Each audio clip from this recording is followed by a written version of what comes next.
DriveYourInfluenceBootcamp.com.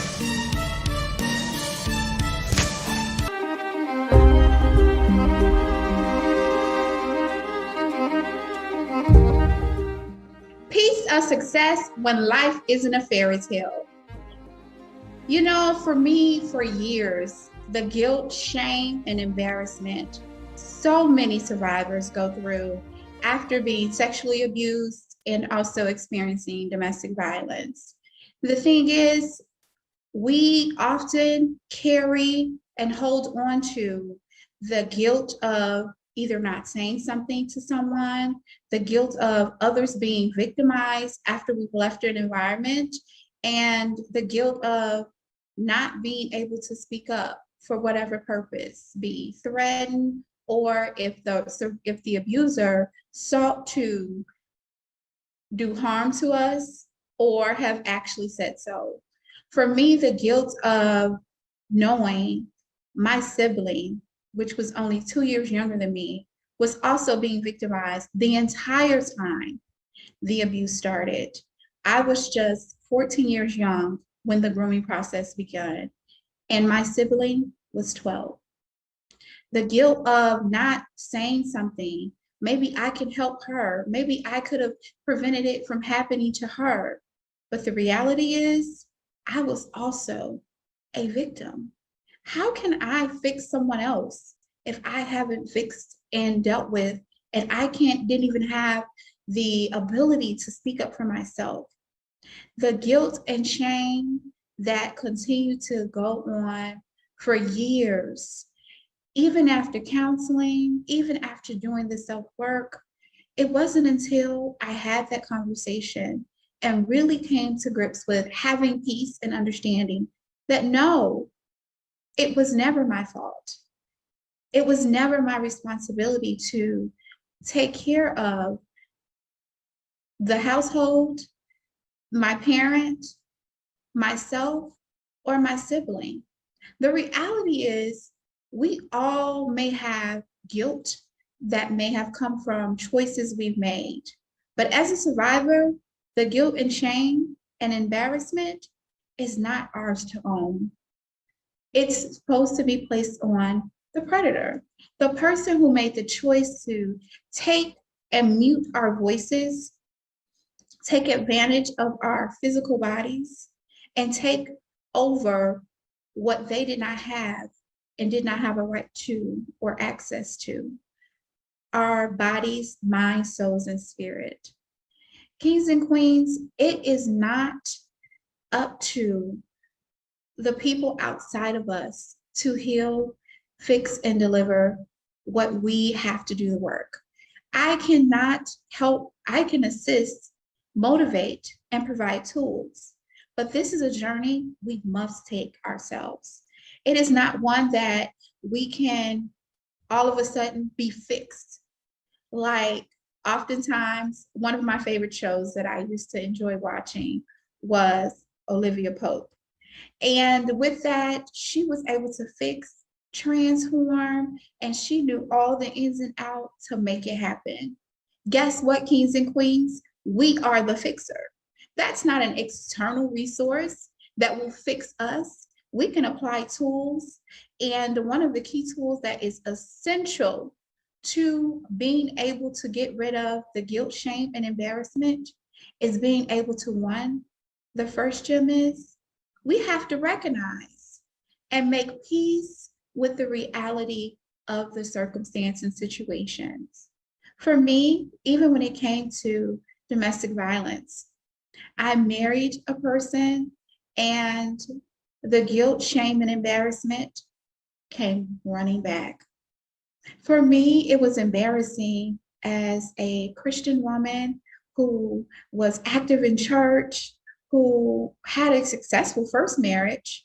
So what was it? What was wrong? Was it me? Was it him? What was the cause of all of that?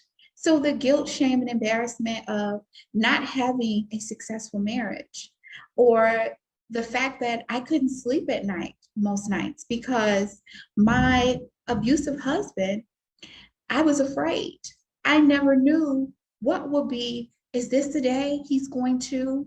Is this the day he's going to? It was just always a life full of tension, fear, and continue to be in a state of, must deserve this. There was something that I did. I should have dated longer. I should have did more research. I should have got to know his family. The truth is, there are people who do all of that, and the person that they present while dating is not the person that they marry. That's not the person that they're saying forever to, because they've been dealing with a representative. So kings and queens, when it comes to abuse and predators, it's not our responsibility to take on the poor choices that they've made. It is up to us to make decisions and make choices to be able to heal ourselves once such situations have taken place. The reality is, when it comes to both sex abuse and domestic violence, it is something that we may have not been exposed to even in childhood. And those of us like myself, I experienced domestic violence, and my actual blood parent fostered the environment that allowed the abuse to take place. So my biological parent gave the okay for the dirty man to take and continue to abuse me sexually. For the longest, I kept saying, no, I want to wait until I'm married. I have no interest in having sex. That's disgusting. You're old. And on top of that, I want to experience that on my own terms. And for over a year, that 14-year-old voice was not heard. It was dismissed. It was devalued. And my parent, I recall an instance in the dirty man's office where my parent literally cried because the dirty man asked to have my virginity. And I continued to say, no, that's weird. He said, well, that's the least that you can do. I've been here for your family. I've continued to support you. My parent had left an abusive relationship. The person came to the church and threatened the dirty man as well as my parent. And the dirty man, he had the abuser, her ex-boyfriend, came with a gun and threatened to kill and was prepared to do so if necessary.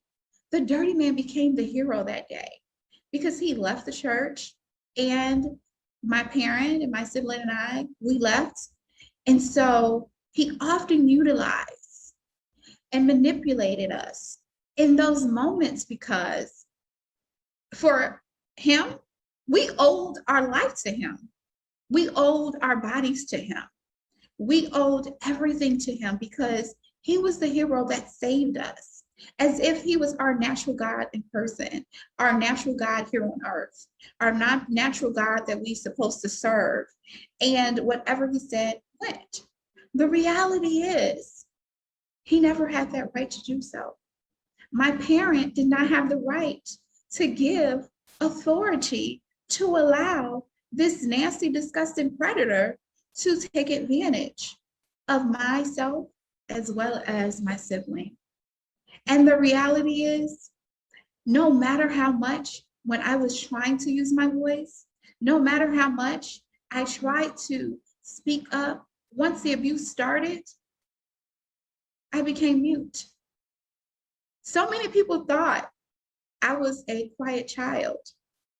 After the abuse, I went from a joyous, amazing child that was bubbly into a shell of a person. Everything seemed so dark and dim. So the reality is, even with that, that wasn't who I evolved into, that person because of the abuse. That wasn't who I was born to be. And the reality, kings and queens, with all the hard work, counseling, and for me, I give credit to the amazing people that God has placed in my life.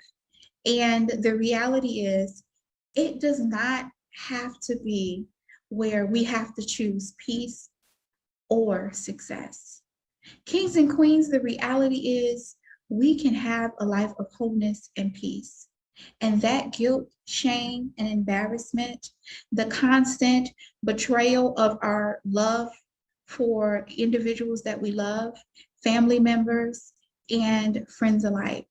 We can have a life and we can change the trajectory of something that may have happened to us. Do not have to take over the rest of our lives.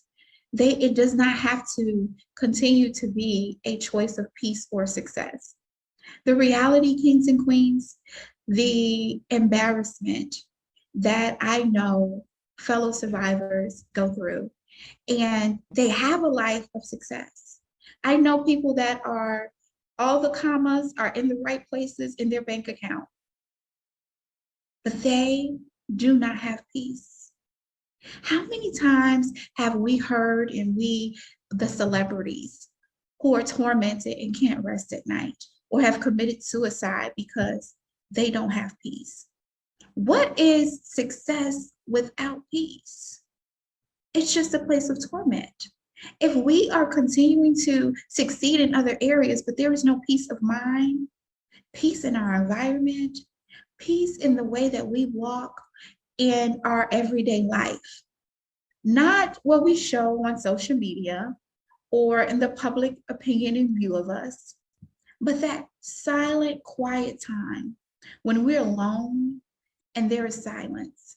When we're sitting in silence, those thoughts that we may not share with our loved ones, those trigger moments, and those are moments that may take you back to that place where the trauma has had you bound. Until we address those issues and really seek a life of wholeness and peace, is it really success? The truth is, kings and queens, we can establish success by having and continue to enforce boundaries. That's another gem I'll drop for you.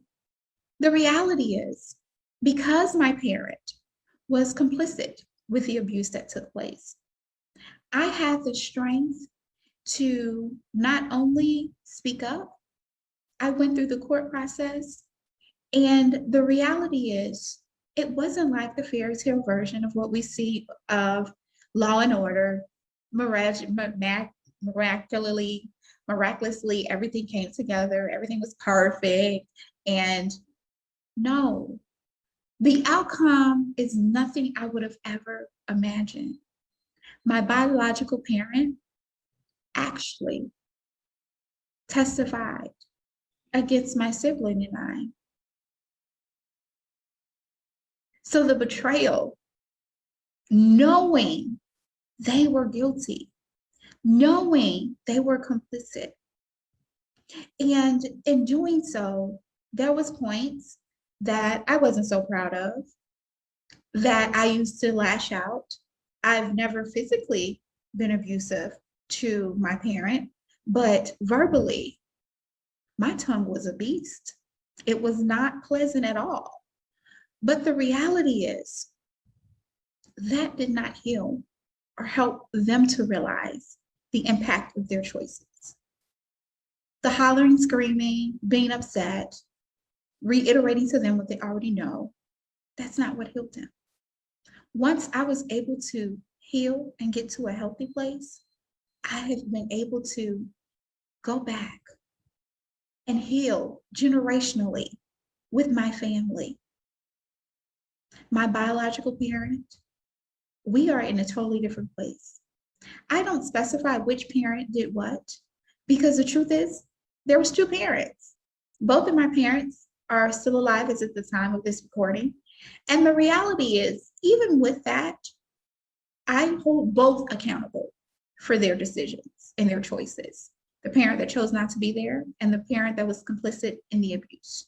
So with that said, I have been able to not only heal myself, establish boundaries, and create the boundaries that they had to meet in order to regain access to my life in areas of my personal space. This didn't happen overnight. My healing journey began 19 years. I am approaching the 20th anniversary of physical freedom. Kings and queens, the emotional, psychological, the spiritual freedom did not take place just with removal from the abuser, from leaving that environment. It took hard work. And I encourage you, kings and queens, we do not have to compromise. If you do not have to compromise in what you see for yourself, for your financial and your family, why would you compromise and sacrifice any area of your mind, body, and soul to take up space and hold on to torment, trauma, fear, guilt, shame, and embarrassment? We can do this, kings and queens. And I encourage you to set those boundaries and create that environment. Just because a person is a blood relative does not give them an unlimited pass to be abusive or to continue to create chaos and confusion in our lives. It's okay. I had to learn the word no. No was a difficult word. It's only 2 letters, but that was something that I had difficulty with because I was a people pleaser. The key is was. That's not who I am now. Not only have I been able to help heal my family and help those around me to heal and really be able to get to the bottom line root of what their hidden trauma and pain once was. I encourage you, kings and queens, wholeness and peace is possible. We do not have to compromise peace or success. You can have the commas in the right place in your bank account, and you can sleep peacefully at night. It all started with me with one question the dirty man asked: how do you sleep at night? Kings and queens, I asked you that same question. How do you sleep at night? Are you sleeping in a restful state? And rest represents restoration, elevation, and as a survivor, learning to trust our choices and trust our intuition and trust who we are and the ability to execute the life we desire. Kings and queens, it has been an absolute pleasure to share with you so many of the gems and the tools that I have learned along the way. There is so much that we can do. I look forward to connecting with you.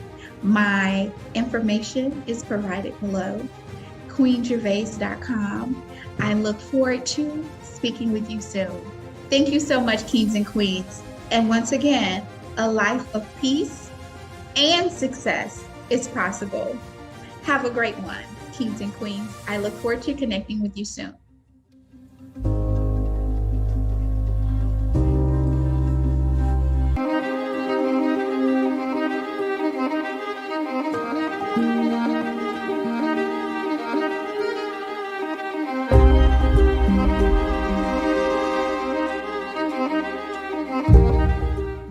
Hello, Success Fest attendees. I am Nasonia Narado, your personal prestigious planner, and I'm super excited that you decided to take the time out and be with me here today.